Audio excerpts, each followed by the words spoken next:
O Buffett fez o primeiro investimento dele com 114 dólares. Ele investiu nas ações da Cities Service. O Ray Dalio fez seu primeiro investimento com 300 dólares. Ele investiu na ação da Northeast Airlines. E o Louis Barsi começou sua carteira na década de 1970, investia mais ou menos R$500 por mês. Todo grande investidor começou de algum lugar. Alguns com um pouco mais, outros com um pouco menos, mas a realidade é que todos tiveram três coisas em comum. Primeira delas, consistência. Então eles todos os meses faziam o que tinha que ser feito. Segundo lugar, todos buscavam conhecimento. Eles liam todos os dias, em especial Warren Buffett lia mais de 500 páginas por dia, de verdade. E ele estudava muito, buscava aprender o tempo todo. E depois, além de fazer o que tinha que ser feito sempre, eles investiram por longos períodos. Então todos os grandes investidores têm essas três coisas em comum. Investir por longos períodos depende de você, consistência depende de você, buscar conhecimento depende de você. Mas na área do conhecimento eu posso te ajudar. E é por isso que eu fiz o vídeo de hoje. E antes de começar, não deixa de clicar aqui no botão embaixo de se inscrever e curtir o vídeo, porque isso é muito importante para que você possa chegar no seu objetivo. Esse vídeo vai ser dividido em 4 partes. A primeira vai ser sobre a reserva de emergência. A segunda vai ser sobre onde você vai investir. Na terceira, a gente vai criar uma carteira na prática. Então eu vou passar pela parte teórica, digamos assim, filosófica, e aí eu vou na prática te mostrar uma carteira de investimentos simples e uma carteira avançada. E no quarto lugar, eu vou te mostrar como dar manutenção para o seu portfólio. Afinal de contas, você vai investir, só que você vai continuar investindo por toda a sua vida para que você possa atingir seu grande objetivo, atingir sua liberdade financeira, viver de renda e passar os seus frutos de gerações em gerações. Em primeiro lugar, por que você precisa ter uma reserva de emergência? Deixa eu contar uma história para vocês. Tinha um cara chamado José do Egito. José do Egito, ele identificou que no Egito a gente ia ter 7 anos de vacas gordas e 7 anos de vacas magras. O que geralmente as pessoas fazem no período de vacas gordas? Elas compram mais, elas gastam, elas ostentam, elas mudam o padrão de vida. Então nesse momento elas começam a gastar mais. Aí vem a crise, o que acontece? Cadê o dinheiro? Meu Deus, as pessoas são mandadas embora. Os preços estão todos baratos, você não pode aproveitar. José do Egito fez o contrário. No momento de prosperidade, José do Egito aumentou os impostos, começou a guardar sementes e aí depois, quando vieram os anos de vacas magras, ele trocou sementes por ouro e prata. Então a reserva de emergência permitiu que ele enriquecesse na crise. Mas quem não fez sua reserva de emergência e ostentou, não poderia enriquecer na crise, mesmo vendo ativos baratos demais, porque o seu patrimônio também foi dilapidado. A reserva de emergência, ela vai te ajudar a participar e aproveitar oportunidades, mas principalmente vai te ajudar a passar por algum problema de saúde, se você ou algum familiar seu tiver. Vamos supor que você perde a sua renda, você consegue manter o seu padrão de vida, vai permitir que você ajude algum familiar ou alguém próximo que precise, mas em resumo vai ajudar você a passar por problemas, porque você sabe como é, eles vão acontecer, é questão de tempo.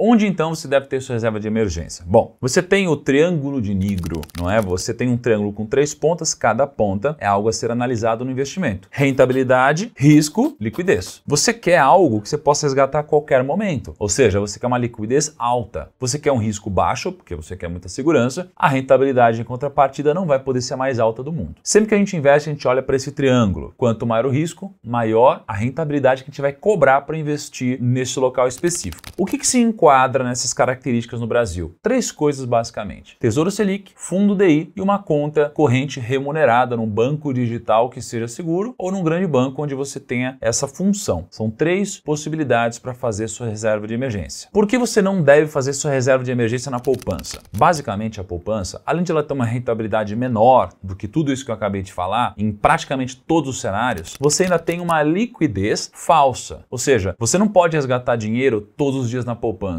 Ah não, como assim, Thiago, não posso? Não, na verdade sim, você pode resgatar, mas você não vai ter a rentabilidade. Porque a poupança, se você investir no dia 5, você só vai ter a rentabilidade no aniversário dela, que é no próximo dia 5. Então se você resgatar no próximo dia 3, por exemplo, passou quase um mês. Se você investiu R$1.000, você vai resgatar R$1.000. Só rende no aniversário. Por que é dessa forma? Porque o banco, sempre que você resgata antes, ele não te paga uma rentabilidade, mas o dinheiro ficou trabalhando para ele. Então o spread, que é o quanto ele ganha menos o quanto ele te paga, fica muito alto. Então isso é muito bom para os bancos e ruim para você. Então a poupança não é uma boa para reserva de emergência. Agora, por que você não deve só investir em renda fixa? Basicamente, vai ter um ano onde você vai ter uma rentabilidade que vai melhor do que outros investimentos e vai ter um ano onde você vai ver tudo subindo e o seu dinheiro vai estar praticamente linear. Então nem sempre ele vai ser o melhor investimento e no longo prazo ele não costuma ser o investimento que mais rende. Então depois que você atingir sua reserva de emergência, que é ter 12 meses do seu custo mensal mensal guardado. Acredite, você vai me agradecer quando isso acontecer. Agora a gente pode começar a buscar outro tipo de investimento. E é aqui onde a gente vem então para a segunda parte do nosso vídeo. E quando você vai então decidir próximos investimentos, você tem que pensar assim, ó. Sua carteira precisa ter duas funções. Uma parte delas é a renda fixa, que vai te proteger das grandes crises e permitir que você aproveite oportunidades na volta. E isso daqui vai te proporcionar sono tranquilo, porque não tem nada pior do que você estar passando por uma crise, precisando de dinheiro, ser mandado embora e ver seu patrimônio cair nos 50%, por isso que é bom a renda fixa. Do outro lado, você precisa ter dinheiro investido naquilo que realmente vai render muito, ou seja, ações, fundos imobiliários e outras coisas, desde que você escolha as ações corretas e os fundos imobiliários corretos, e é parte importante desse vídeo aqui. Olhando dessa forma, então, eu, Thiago Nigro, invisto da seguinte forma: leva para sua vida. É uma filosofia de investimentos simples, prática e aplicável, ok? Por qualquer um. Primeiro, A de ações e negócios. Segundo, R de real estate, são fundos imobiliários. C de caixa ou cash, renda fixa. E A de ativos internacionais. Então, ARCA, essa é a minha filosofia de investimentos. Vamos começar falando de ações e negócios aqui. Quem são as pessoas mais ricas do planeta? Elon Musk, 248 bilhões de dólares, Bernard Arnault, 206 bilhões de dólares, Jeff Bezos, 160, Larry Ellison, 152, e você tem todos esses outros que você está vendo aí. O que todos eles têm em comum? Todos eles empreenderam ou investiram em negócios e ficaram bilionários assim. Por exemplo, se de 1802 até 2021 você investisse $1 na inflação nos Estados Unidos, você teria 23 dólares. Ou seja, o dinheiro ele perdeu valor, né? Então, $1 em 1802 valeria em 2021 23 dólares. Se fosse em ouro, você teria 94 dólares. Se fosse em bills, né, que seria basicamente você emprestar dinheiro para o governo, você teria 5 mil dólares. Se fosse em bonds, você teria 50 mil dólares, que seria equivalente a um crédito privado aqui no Brasil, uma debenture, por exemplo. Ou se fosse em ações, você teria 54 milhões de dólares. $1 teria virado 54 milhões de dólares. Pô, é claro que vai ser muito difícil alguém viver 200 anos, mas o que eu quero mostrar aqui é a diferença no longo prazo de algo que renda muito mais. Quando a gente vai falar de investimento em ações, e uma parte do nosso portfólio acredito que a gente deve ter em ações, a gente tem três formas principais de se investir. A primeira delas é através de um ETF. ETF é algo que você não precisa ter conhecimento técnico, você compra um pacote de ações e esse pacote de ações tem um nome, por exemplo, BOVA11. Quando você compra a BOVA11, você não precisa saber o que você está escolhendo, porque ele compra todas as ações do índice Bovespa. Então aqui você comprou todas as ações basicamente, ou as maiores ações do Brasil. Então você não precisa ter conhecimento técnico, porque é isso. Não tem vou escolher a melhor ou pior ação. É isso. A outra forma é você investir em fundos ou em previdência privada. Aqui você vai, geralmente, não ter que escolher a melhor ação, mas vai ter que escolher o melhor gestor. É como se você fosse escolher um time de futebol pelo técnico. O técnico e o time todo vai administrar melhor ou pior um time. Então você vai escolher o técnico e essa estrutura administrativa, e não cada jogador e montar seu próprio time. Aqui você também não precisa de muito conhecimento técnico, mas você precisa de um pouco, porque você, afinal de contas, vai ter que saber julgar se esse ou aquele é um bom investidor para você confiar o seu patrimônio. Ou você pode escolher ações diretamente. Quando você vai escolher ações diretamente, você que vai ser o responsável por escolher um ativo. Isso significa que você vai estar brigando com o mercado inteiro, com quem não conhece nada, que nunca investiu, e com quem já investe há 50 anos e tem bilhões de dólares. Então você vai ter que ser melhor do que muitas pessoas no mercado, porque você entrou numa competição agora. Você não quer mais ter um rendimento médio, você quer escolher as melhores ações que vão render mais do que a média. E aqui você precisa de conhecimento. E por que faz muito sentido você saber onde investir? Bom, imagina que você investe R$10 mil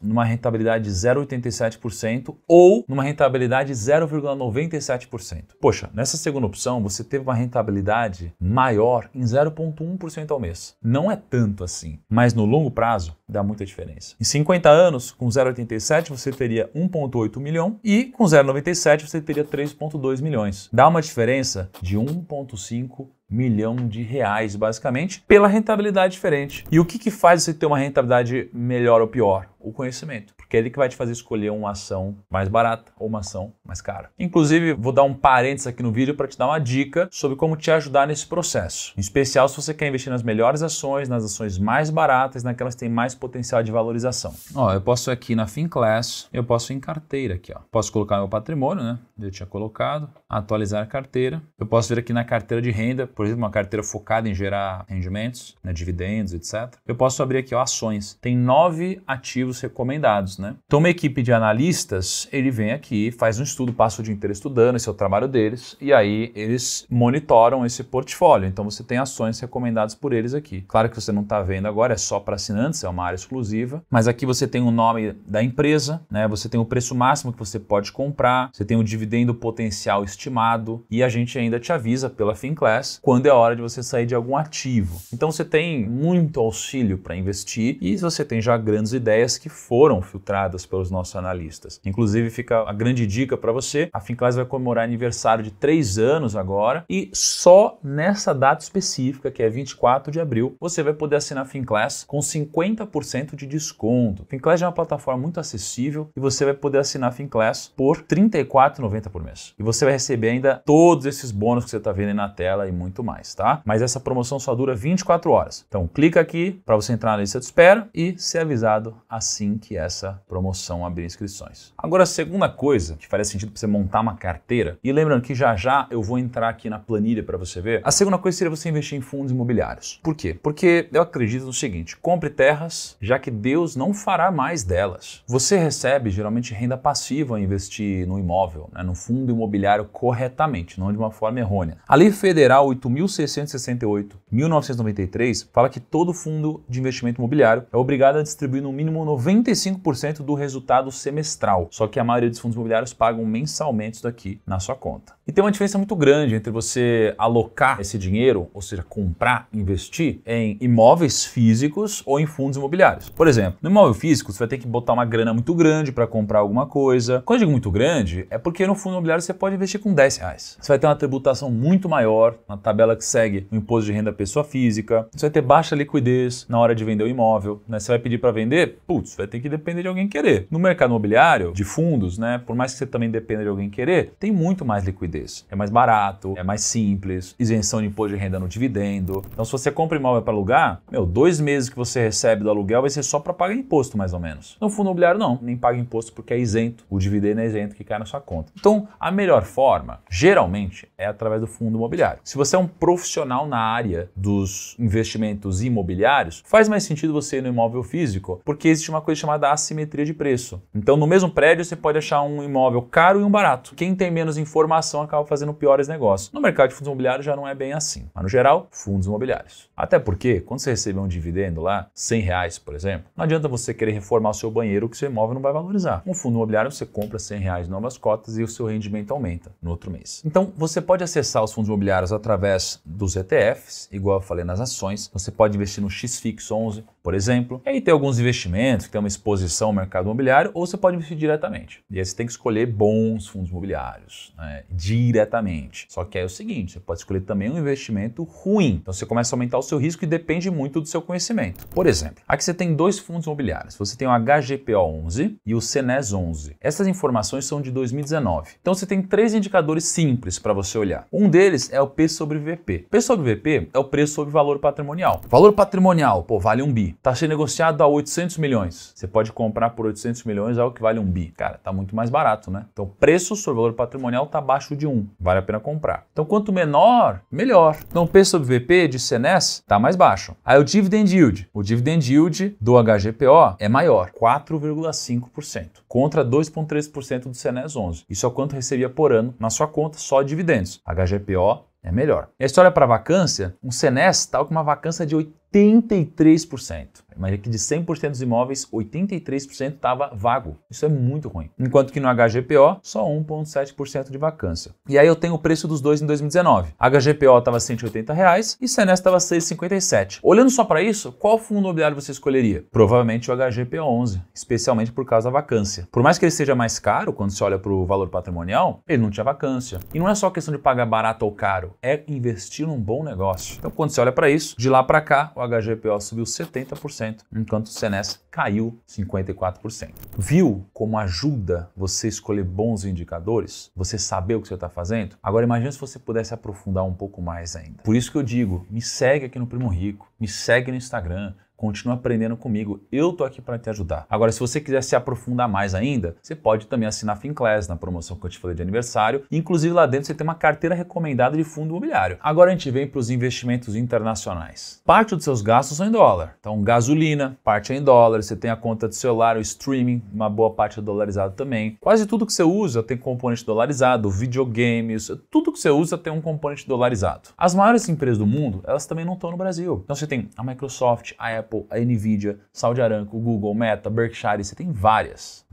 E elas não estão sendo negociadas no Brasil, estão sendo negociadas lá nos Estados Unidos. E o dólar, ele é uma única moeda desde 1776. O real existe há 28 anos, se eu não me engano. A gente já mudou de moeda mais de 20 vezes, alguma coisa assim. Cara, o real é muito novo. A gente tá sempre, se lascando com a nossa moeda. Os Estados Unidos não. Tá lá há muito tempo com uma moeda forte. Como que você pode investir, então, em investimentos internacionais? Primeiro, através de ETFs. Então, você pode investir no IVVB11, que replica o S&P. Então, você consegue, com pouco dinheiro, comprar 500 empresas dos Estados Unidos, ou você pode comprar NASD11, que aí é um ETF que replica as ações da Nasdaq, com pouquíssimo dinheiro. Ou você pode investir em fundos, aí você tem que escolher um bom gestor. Particularmente, existem poucos gestores que investem bem lá fora, porque lá fora é muito mais competitivo. A maioria dos fundos não vai bem lá fora, então não faria isso. E a terceira opção é você escolher diretamente os investimentos lá. Por que você precisa alocar uma parte do seu dinheiro lá fora para mim? Primeiro, para se proteger, política, câmbio, etc. Mas segundo, porque olha a rentabilidade do Ibovespa nos últimos 10 anos, 8,2% ao ano. Já o S&P, 9,6% ao ano. Se você tivesse investido 10 mil reais no Ibovespa, você teria 22 mil, no S&P você teria 25 mil. Se você alongar essa rentabilidade por 30 anos, você teria 106 mil no Ibovespa contra 157 mil no S&P. É uma diferença grande, né? E aí temos a quarta caixinha da Arca, que é a caixinha de renda fixa. A rentabilidade em renda fixa no Brasil é muito impressionante. Tá? Se a gente pegar o CDI contra o Ibovespa, desde 1995, o CDI rendeu 5.842% e o Ibovespa 3.167%.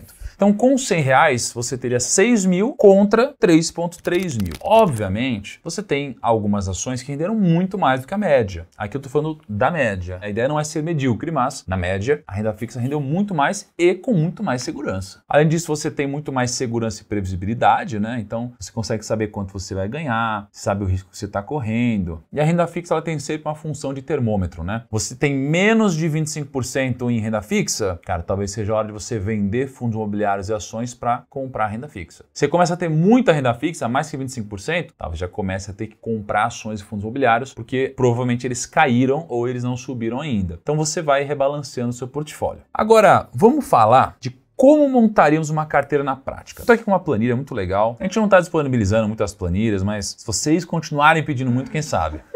O time gosta. O time que modera os comentários adora. Então, olha só. Eu falei para vocês que a carteira é composta de 4 partes. Ações, renda fixa, fundos imobiliários e ativos internacionais. Forma a ARCA, né? É A, na verdade, isso aqui seria o C, R e o A. ACRA. Ficou ao contrário aqui. Então, imagina o seguinte. A soma tem que dar 100%. Então, imagina que eu poderia ter aqui, cara, eu sou mais conservador. Quero ter 30% em renda fixa. Quero ter 20% em ações. Quero ter 35% em fundo imobiliário. 15% em ativos internacionais. Poxa, eu tenho uma carteira aqui bacana. 100% do portfólio. Para eu montar uma carteira com ETFs, é simples. Na parte de ações, eu compraria aqui, ó, metade BOVA, metade Small. BOVA seria um ETF que replica as ações do Bovespa, Small replica as ações do índice de Small Caps. Então veja que aqui em ações, esses 20% da minha carteira, dentro disso eu tenho agora 100% para distribuir. Desse 100% eu posso distribuir dessa forma e estou bem diversificado. Em fundos imobiliários, que eu tenho 35%, eu poderia ter um ETF, o XFIX11, por exemplo, que também é bem diversificado. Em renda fixa, né, que eu tenho aqui na minha carteira 30%, esse laranjinha, eu poderia ter aqui 50% em Tesouro Selic, que é um investimento pós-fixado, 50% no IPCA mais 2045, que é um investimento atrelado à inflação. Em ativos internacionais, eu poderia ter 10% no ETF que compra também Bitcoin, 20% em Nasdaq e 70% em S&P. Então veja só, aqui eu teria a minha carteira macro e dentro dessa carteira eu teria cada classe ativo diversificada dessa forma. Esse é um jeito de eu montar minha carteira. E acredite se quiser, se eu montar uma carteira como essa e eu rebalancear ao longo do tempo, então imagina que de repente as ações caíram muito, caíram para 10%, fundo imobiliário caiu para 25%, renda fixa subiu para 50%. Se isso acontecer, provavelmente significa que eu devo pegar um dinheiro que está em renda fixa e comprar ações que devem estar muito mais baratas agora. Se eu só fizer isso, acredite, você deve estar entre os melhores investidores do Brasil. Entre os melhores. Você nunca vai ser o melhor, porque o melhor ele toma riscos diferentes, mas você sempre vai estar entre os melhores. E no final das contas, é isso que eu busco. Eu não quero ser o melhor, eu quero estar entre os melhores sempre. É isso daí que eu busco. Muitas vezes quem ficou em primeiro tomou um risco desnecessário e no outro ano pode estar em último. Não sempre é assim, mas pode ser. Agora, e se você quer então montar uma carteira mais complexa? Porque veja, aqui já tem um portfólio. Por onde que você compra tudo isso? Por qualquer corretora, tá? Qualquer corretora hoje você compra tudo isso que tá aí. Todos os ETFs você compra pelo home broker, que você acessa pelas corretoras, e o Tesouro você acessa em qualquer corretora também. Agora, você quer montar uma carteira mais avançada, onde você vai escolher seus ativos. Bom, então vamos lá. Vamos supor que eu quero ter aqui 1/4 da minha carteira em cada classe de ativos da Arca. Então eu vou pegar aqui ações. Ações eu vou diversificar em pelo menos aqui 5 ativos. Então aqui, assim, gente, são ações que eu tenho, fundos imobiliários que eu tenho, não é uma recomendação de investimentos, é só um exemplo de uma carteira sendo montada, tá? Mas imagina, 25% da minha carteira está em ações. Aqui eu vou olhar agora para as minhas ações. Se eu gostar de 5 ações aqui, eu vou ter 20% cada uma. Então tem aqui, ó, BBAS, TASA, CEMIG, soja, assim por diante. Fundos imobiliários, mesma coisa, ó, tem aqui 5 fundos imobiliários que eu tenho. E aí eu diversifico esses fundos também. Renda fixa, mesma coisa, ó. Eu já quero investir em ativos diretamente. Tesouro Selic, Cadiz, Oaktree,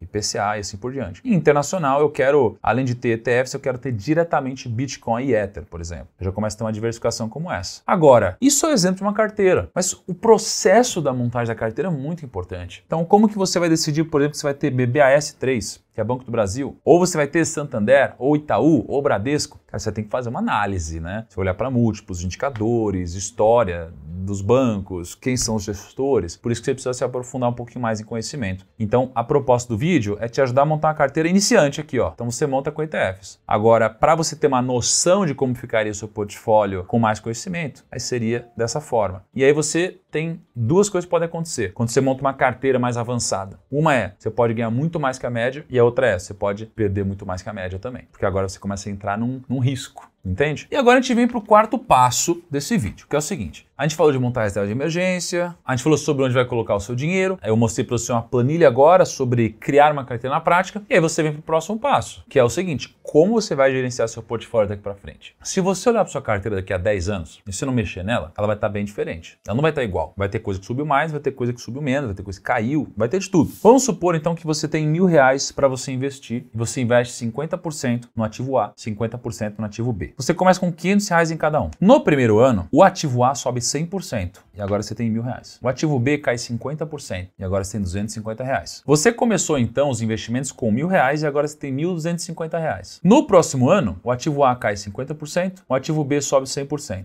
Quanto que você tem? R$1.000. A mesma coisa do que quando você começou. Os investimentos oscilaram pra caramba, mas nada mudou. Nada mudou. O que você deve fazer para fazer uma boa manutenção da sua carteira? Imagina o seguinte, primeiro ano, R$500 em cada um. Segundo ano, o investimento A subiu 100%, você tem 1.000. Investimento B caiu 50%, você tem 250. O que você vai fazer agora? Você vai rebalancear a sua carteira. Então você vai pegar o investimento A que você tinha R$1.000, você vai somar com o investimento B que tem 250, dá 1.250 e você vai dividir por 2. Você vai então encontrar o número de R$625. Então você vai sair do investimento A, colocar no investimento B, para que você tenha 625 em cada uma. Aí no outro ano, o investimento A caiu 50%, o B subiu 100%. O que aconteceu? Você agora tem R$1.562,50. Então você teria um rendimento de 56,25% contra um rendimento de zero só porque você fez um rebalanceamento do seu portfólio, que é o que eu sempre ensino aqui no Primo a ser feito. E é por isso que a minha carteira, inclusive, está indo tão bem nos últimos tempos. Eu sei que nem todo mundo quer aprender a investir, eu sei que nem todo mundo tem tempo para investir, eu sei que nem todo mundo sabe como investir e eu sei que nem todo mundo tem vontade de cuidar do seu próprio dinheiro. Mas eu te mostrei no vídeo sobre como você pode seguir recomendações da Finclass, se você não quiser ter tanto tempo desprendido no pensamento, então você pode assinar a Finclass no dia do aniversário e ter uma carteira recomendada. Agora, se você é daquele que quer aprender a fazer, você quer com carinho, você mesmo escolher fazer todo o processo, você pode fazer, ou você também pode consultar a Finclass com uma segunda opinião, até para te trazer inspirações dali e fazer os mais 70 cursos da Finclass com o presidente do Banco Central, ex-vencedor do Prêmio Nobel e um monte de gente muito boa ali. Vou deixar o link aqui na descrição. Turma, vocês gostaram do vídeo de hoje? Me dá um feedback, me dá uma orientação e uma dica para o próximo. Um grande abraço e até lá.